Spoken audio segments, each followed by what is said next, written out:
আপনারা দেখছেন পজিটিভ বার্তা platform. Think positive, be positive. নমস্কার, পজিটিভ বার্তার পর্দায় আপনাদের আবারও অনেক অনেক স্বাগত। আমরা চলে এসেছি আবারও একটি নতুন অনুষ্ঠান নিয়ে। আজকে আমরা কথা বলবো ছোটদের নৃত্য নিয়ে। ছোটদের নৃত্য তাদের আত্মবিশ্বাস বাড়ায়, মনোযোগ ধরে রাখতে সাহায্য করে এবং শারীরিক বিকাশেও গুরুত্বপূর্ণ ভূমিকা রাখে। তারা যখন ছন্দে ছন্দে নাচে তখন তাদের মুখে যে হাসি ফুটে ওঠে তা আমাদের সমাজের সব থেকে সুন্দর দৃশ্যগুলোর মধ্যে একটি। আসুন আমরা সবাই মিলে শিশুদের নৃত্য সৃজনশীলতাকে উৎসাহ দিই। তাদের হাসি মুখের এক আনন্দময় নৃত্য আমাদের সমাজে এক নতুন প্রাণের স্পন্দন যোগায়। তো আজকে আমাদের মধ্যে উপস্থিত আছে আজকে টকশে আমি মিতা এবং আমার সঙ্গে রয়েছে কৃত্তিকা বণিক ম্যাডাম। তো কৃত্তিকা বণিক ম্যাডামকে জানাবো পজিটিভ বার্তার প্ল্যাটফর্মে অনেক অনেক স্বাগত। তো প্রথমেই জানবো পজিটিভ বার্তায় এসে কেমন লাগছে তোমার? আমার খুব ভালো লাগছে পজিটিভ বার্তা এসে। আগে কখনো আসা হয়েছিল? হ্যাঁ, একবার এসেছিলাম। একবার এসেছিলে, এটা নিয়ে সেকেন্ড টাইম আসা তোমার? হ্যাঁ। বাহ। তো আমাদের আজকে কৃত্তিকার কাছ থেকে আমরা অনেকগুলি ডান্স আমরা দেখে নেব। তো আমাদের অনুষ্ঠানটি দেখার জন্য বলবো চোখ রাখতে আমাদের পজিটিভ বার্তার ইউটিউব চ্যানেল এবং পজিটিভ বার্তার আমাদের ফেসবুক চ্যানেলে। তো আবার আমরা বলবো যে আজকে প্রথম যে অনুষ্ঠানটি আমরা দেখে নেব কৃত্তিকা ম্যাডামের কাছ থেকে, প্রথম যে নৃত্যটি সেটি কোন নৃত্যটি দেখবো আমরা? একটি রবীন্দ্র নৃত্য। আমরা আজকে অনুষ্ঠান শুরু করি, চলুন একটু রবীন্দ্র নৃত্য দিয়ে। ঠিক আছে।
তো আমরা একটা খুব সুন্দর রবীন্দ্র নৃত্য দেখে নিলাম কৃতিকার কাছ থেকে।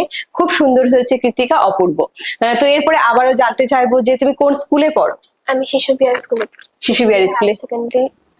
আচ্ছা। তো কোন ক্লাসে পড়া হয়? আমি ক্লাস 7 এ পড়ি। 7 এ। তো ডান্স কোথায় শেখা হয়? আমি ডান্স শিখি শিবানী ম্যামের কাছে। শিবানী ভট্টাচার্য ম্যাম? হ্যাঁ। আচ্ছা, খুব ভালো। তো এরপরে আমরা আবারও কৃতিকার কাছ থেকে কোন ডান্সটা দেখতে পাবো? এরপর আমি একটি নজরুল নৃত্য দেখাবো। নজরুল নৃত্য দেখবো আমরা আবার। ঠিক আছে, চলুন আমরা আবারও একটি নৃত্য দেখবো। আমরা নজরুল নৃত্য দেখে নিই, চলুন।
তো আমরা আবারও একটি অপূর্ব একটি নজরুল নৃত্য দেখতে পেলাম আমরা কৃতিকার কাছ থেকে। তো চলুন আমরা আবারও একটি নৃত্য দেখে নেব কৃতিকার কাছ থেকে। তার আগে ছোট কিছু আবারও প্রশ্ন ওর কাছ থেকে জেনে নেব যে কোন ধরনের ডান্স করতে পছন্দ করো? আমার বেশি ভালো লাগে রবীন্দ্র নৃত্য করতে। রবীন্দ্র নৃত্য করতে। তো কত বছর ধরে ডান্স করছো? আমি 2.5 বছর থেকে ডান্স শিখছি। যখন কৃতিকার বয়স 2.5 বছর, হ্যাঁ, তখন থেকে কৃতিকা ডান্স করছে। আচ্ছা, তো এরপরে বলবো যে আমাদের যে কৃতিকার নৃত্যগুলি কেমন লাগছে আপনাদের অবশ্যই কমেন্ট করে জানাবেন, এবং আমাদের পরবর্তী অনুষ্ঠানগুলো বলবো দেখার জন্য আমাদের পজিটিভ বার্তার ইউটিউব চ্যানেল এবং পজিটিভ বার্তার ফেসবুক চ্যানেলে। তো আবারও কৃতিকা, আমরা কোন ডান্সটা দেখবো? আমি এখন একটি লোকনৃত্য দেখাবো। লোকনৃত্য, চলুন আমরা কৃতিকার কাছ থেকে একটি লোকনৃত্য দেখে নিই। ঠিক আছে, ওকে।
বাহ, আবারও একটি খুব সুন্দর একটি নৃত্য আমরা দেখে নিলাম কৃতিকার কাছ থেকে। সত্যি খুব সুন্দর হয়েছে কৃতিকা।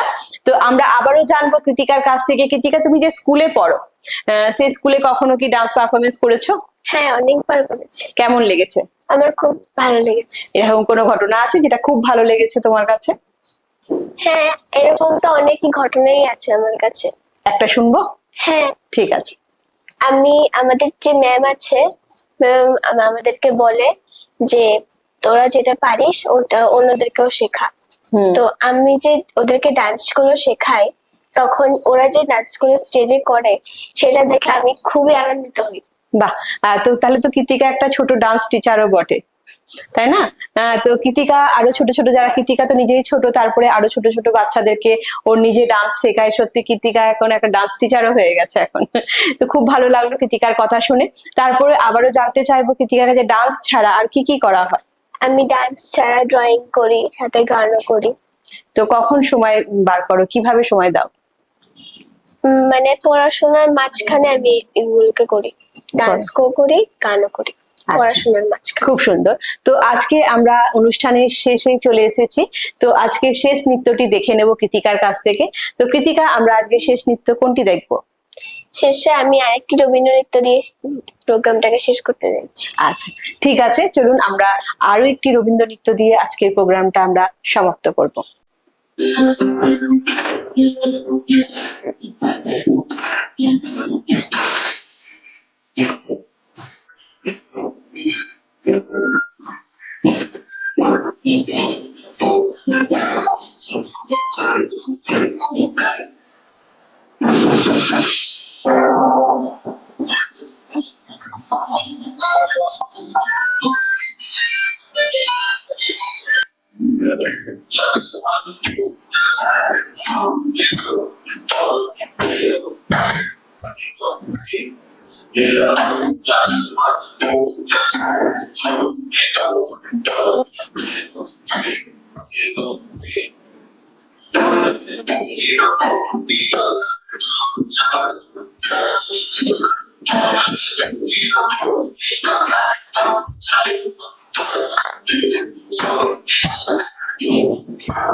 অপূর্ব, অপূর্ব, সত্যি খুব সুন্দর আবারও একটি নৃত্য আমরা দেখলাম কৃতিকার কাছ থেকে। খুব ভালো হয়েছে। তো আপনাদের কেমন লাগছে অবশ্যই কিন্তু বলবেন। তো এরপরে একটি বিশেষ বিজ্ঞপ্তি, যে 1 বছরে 1 কোটি গাছ লাগানোর যে উদ্যোগ আমাদের প্রেসিডেন্ট স্যারের নেতৃত্বে সারা রাজ্য জুড়ে 1 বছরে 1 কোটি গাছ লাগানো যে মহৎ প্রকল্প নেওয়া হয়েছে, তা সত্যিই একটি যুগান্তকারী পদক্ষেপ। এই প্রকল্প শুধু পরিবেশ রক্ষা নয়, বরং আগামী প্রজন্মের জন্য একটি সবুজ ভবিষ্যতের প্রতিশ্রুতি। মহিলা উদ্যোক্তা থেকে শুরু করে মিডিয়া ফোরাম ও ছাত্র সমাজ সবার সম্মিলিত চেষ্টায় এই উদ্যোগ বাস্তবায়নের পথে আমরা গর্বিত, আমরা আশাবাদী। চলুন আমরা সকলে মিলে একটি সবুজ পৃথিবী গড়ি এবং আগামী প্রজন্মকে একটি সবুজ পৃথিবী উপহার দিই। তো আজকে আমাদের মধ্যে উপস্থিত কৃতিকা ম্যাডামকে জানাবো অসংখ্য অসংখ্য ধন্যবাদ ওনার মূল্যবান সময় আমাদের পজিটিভ বার্তায় দেওয়ার জন্য। তো আমাদের পজিটিভ বার্তার অনুষ্ঠানে আমরা একেবারে শেষ পর্যায়ে। আমাদের অনুষ্ঠান কেমন লাগছে অবশ্যই জানাবেন এবং আমাদের পরবর্তী অনুষ্ঠানগুলো দেখার জন্য বলবো পজিটিভ বার্তার ইউটিউব চ্যানেল এবং পজিটিভ বার্তার ফেসবুক চ্যানেলে। আজকের মতো অনুষ্ঠান আমরা এখানেই সমাপ্ত করতে চলেছি। ভালো থাকবেন, সুস্থ থাকবেন। নমস্কার।